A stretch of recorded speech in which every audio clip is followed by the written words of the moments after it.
Student, আমি তোমাদের M sir তোমাদের সকলকে স্বাগত জানাই। আজকের ভিডিওটা তোমাদের জন্য অত্যন্ত গুরুত্বপূর্ণ, কারণ গত কয়েকদিন ধরে তোমরা যারা এসএলএসটির কাউন্সিলিং বা ভ্যাকেন্সি লিস্ট আর প্যানেল বাতিল হওয়া নিয়ে টেনশনে আছো, তাদের মনের অনেকগুলো প্রশ্ন উত্তর নিয়ে আজ আমি হাজির হয়েছি। আজকের ভিডিওতে আমরা কয়েকটা বিশেষ বিষয় নিয়ে আলোচনা করব। সেগুলো হচ্ছে যে স্কুল কাউন্সিলিং কবে থেকে শুরু হচ্ছে, তাছাড়া ভ্যাকেন্সি লিস্ট আর ইন্টিমেশন লেটার কবে দেবে, আর নবম দশমের ভেরিফিকেশন ও ইন্টারভিউ নিয়ে লেটেস্ট খবর কি, আর সবচেয়ে বড় প্রশ্ন যেটা হচ্ছে প্যানেল কি সত্যিই বাতিল হবে নাকি ইন্টারভিউর প্রস্তুতি নেবে, আর মেধাভিত্তিক ওপেন কাউন্সিলিং আসলে কি, এর ফলে কারা আগে সুযোগ পাবে। পুরো ভিডিওটা মন দিয়ে দেখো, কারণ মাঝপথে অনেক গুরুত্বপূর্ণ পয়েন্ট আছে যা মিস করলে তোমাদের দুশ্চিন্তা কমবে না। তাই ভিডিওটি শুরু থেকে শেষ পর্যন্ত দেখো। চলো শুরু করা যাক। প্রথমে আসি কাউন্সিলিং নিয়ে। যে খবর পাওয়া যাচ্ছে তা যথেষ্ট পজিটিভ। 17 থেকে 20 তারিখের মধ্যে তোমরা কাউন্সিলিং বা ভ্যাকেন্সি সংক্রান্ত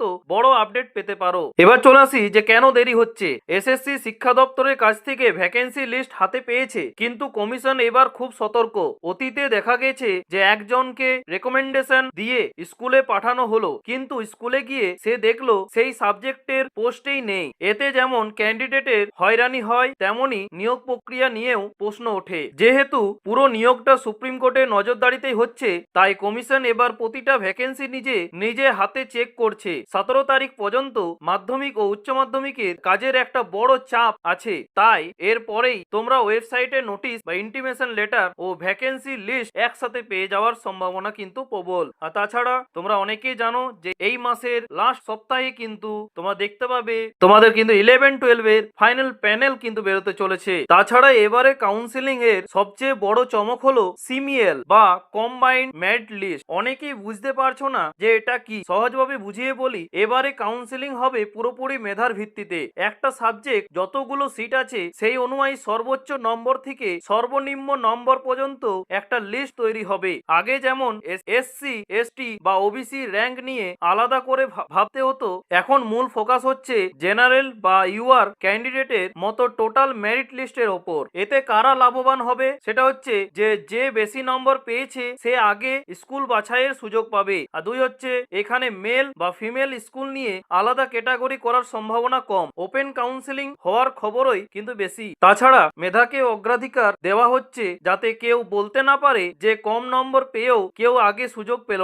এক কথায় তোমার মেধা বা নম্বরই ঠিক করে দেবে যে তুমি কোন স্কুল পাবে। চাকরি তো তোমার ক্যাটাগরি অনুযায়ী সিট হিসেবেই পেয়ে গেছো, কিন্তু স্কুল বাছাইয়ের ক্ষেত্রে মেধা হবে শেষ কথা। এতে তোমাদের কি মনে হয়, এটাকে ঠিক এই নিয়মটা? অবশ্যই কিন্তু কমেন্ট বক্সে জানাতে ভুলবে না। তাছাড়া তোমরা অনেকেই দুশ্চিন্তার মধ্যে আছো, এবং সবচেয়ে বড় প্রশ্ন সেটা হচ্ছে যে 9-10 এর ভেরিফিকেশন ও ইন্টারভিউ কবে থেকে শুরু হবে। তো বলে রাখি, তোমাদের মধ্যে যারা 9-10 এর ক্যান্ডিডেট আছো তাদের জন্য বলি যে তোমাদের ভেরিফিকেশন ও পরবর্তী ধাপগুলো নির্ভর করছে 11-12 এর প্রক্রিয়া শুরু হওয়ার উপর। 11-12 এর প্রক্রিয়া শুরু হচ্ছে তোমাদের এই মাসের শেষের দিকে, এবং খবর অনুযায়ী 10ই মার্চের পর তোমাদের নিয়ে বড় কোনো ঘোষণা আসতে পারে, কারণ 1লা মার্চে গ্রুপ সি এবং 8ই মার্চে গ্রুপ ডি এর পরীক্ষা হতে চলেছে। এর আগে কমিশন সম্ভবত নতুন করে কোনো প্রক্রিয়া শুরু করবে না। তবে একটা কথা মনে রেখো যে 11-12 এর প্রসেস কিন্তু আগে হওয়াটা তোমাদের জন্য লাভজনক, কারণ যারা 11-12 এর সুযোগ পেয়ে যাবে তারা স্বাভাবিকভাবেই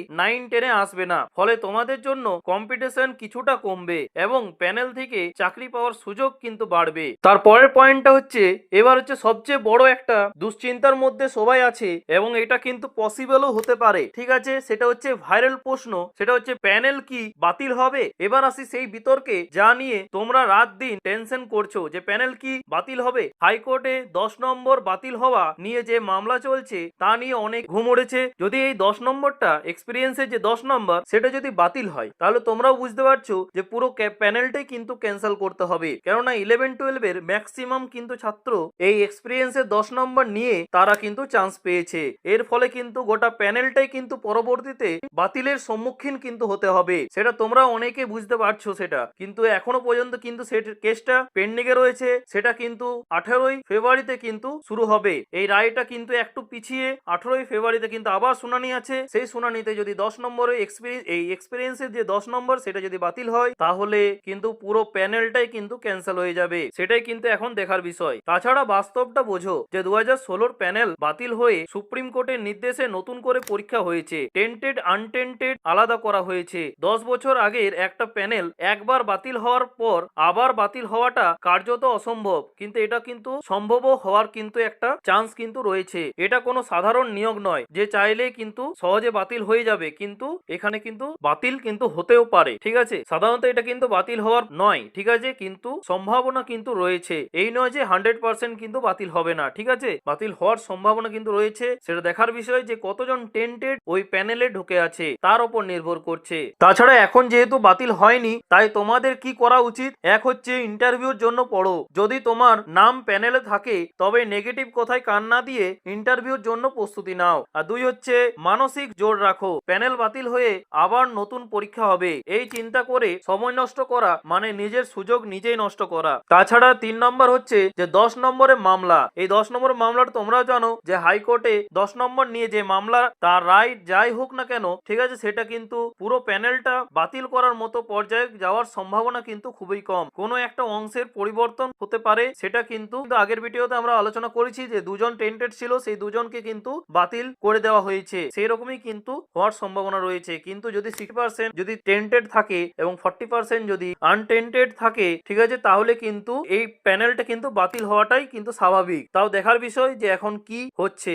এখনো কিন্তু 10 নম্বর কেসটা কিন্তু ঝুলে আছে, সেটা কিন্তু আগামী 18ই ফেব্রুয়ারিতে কিন্তু আবার শুনানি হবে। এবং তোমাদের কি মনে হয় যে এই এক্সপিরিয়েন্সে 10 নম্বর কি বাতিল হওয়া দরকার? অবশ্যই কিন্তু কমেন্ট বক্সে জানাতে ভুলবে না। সবশেষে একটা কথাই বলবো যে সুযোগ বারবার আসে না। নিয়োগ প্রক্রিয়াটা সুপ্রিম কোর্টের নির্দেশে স্বচ্ছভাবে করার চেষ্টা চলছে, তাই তোমরা যারা যোগ্য তারা ভয় পেও না, পড়াশোনা চালিয়ে যাও। ঠিক আছে, আজকের ভিডিওতে যেগুলো আলোচনা করা হলো যে 17 থেকে 20 তারিখের মধ্যে ভ্যাকেন্সি লিস্ট আসার সম্ভাবনা, তাছাড়া কাউন্সিলিং হবে মেধার ভিত্তিতে, আর তাছাড়া 9-10 এর আপডেট 10ই মার্চের পর, আর প্যানেল বাতিল হওয়ার গুজবে কিন্তু কান না দিয়ে ইন্টারভিউর জন্য জান প্রাণ দিয়ে খাটো। কিন্তু ঠিক আছে, এখানেই কিন্তু সফলতার একটা হাত রয়েছে। ঠিক আছে, এই বলে শেষ করলাম। ভিডিওটা ভালো লাগলে বন্ধুদের সাথে শেয়ার করো যারা টেনশনে আছে। ঠিক আছে, আর তোমাদের কোনো প্রশ্ন থাকলে অবশ্যই কিন্তু কমেন্ট বক্সে জানাতে ভুলবে না, আমি চেষ্টা করব তার উত্তর দেওয়া। ঠিক আছে, আর দেখা হচ্ছে পরের ভিডিওতে নতুন কোনো আপডেট নিয়ে। থ্যাংক ইউ, পাশে থাকবে, সুস্থ থেকো।